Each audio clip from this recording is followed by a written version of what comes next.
Pour se projeter vers l'avant, le nageur oriente ses appuis vers l'arrière.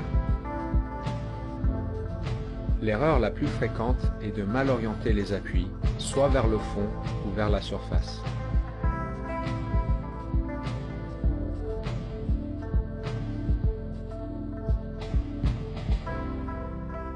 Les nageurs experts utilisent l'intégralité de l'avant-bras et de la main pour se propulser vers l'avant.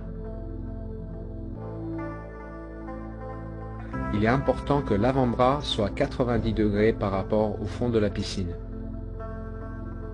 Les nageurs novices ont tendance à tirer avec les coudes en premier et de se servir uniquement de la surface de la main. En nageant de cette manière, les bras ont tendance à tourner dans le vide et le nageur fait du surplace.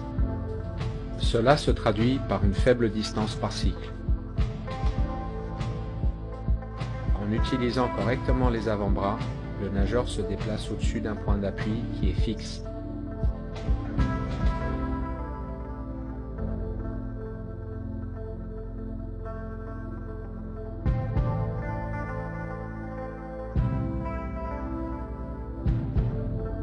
Si la trajectoire de la main s'éloigne trop de l'axe central, il y a une perte de force. Il est important que la main suive une trajectoire rectiligne qui se trouve sous l'axe de l'épaule.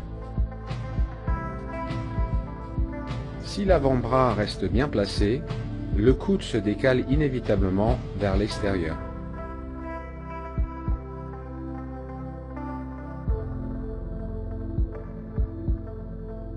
Les bons nageurs restent relâchés pendant une majorité du cycle et contractent leurs muscles uniquement pendant la traction sous-marine.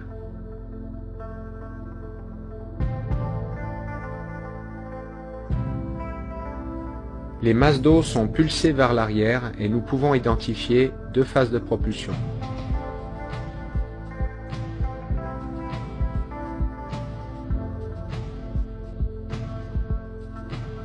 La majorité du déplacement vers l'avant est générée par la première phase de propulsion.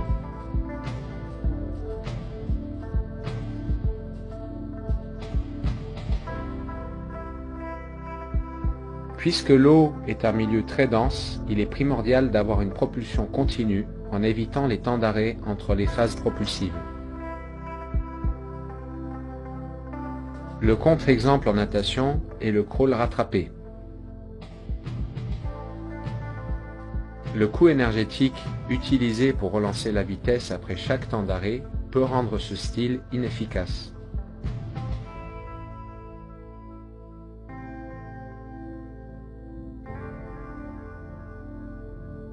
Dans toutes les nages, une propulsion efficace est le résultat d'une orientation correcte des appuis, de l'utilisation des bons muscles au bon moment et de la continuité. There's no better way to train a narrow, consistent kick than with vertical flutter kick. And coaches, there's no better way to improve a swimmer's kick than to film them doing this and show them how they're moving their legs and feet. The model looks like this. The legs are long, yet supple. The toes are pointed, yet the feet and ankles are flexible. The kick initiates with the hips and thighs, and not with the knees. The kick is quick, narrow, and continuous. The swimmer maintains a long body line and avoids the common mistake of folding into a bicycling position.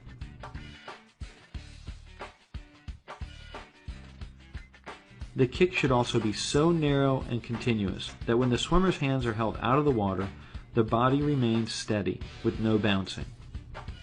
To add a fine point to this drill, try making sharp 90-degree turns using only the hips and kick to power your rotation. Make sure the hips are creating the power. As your timing improves, your turns will become more precise.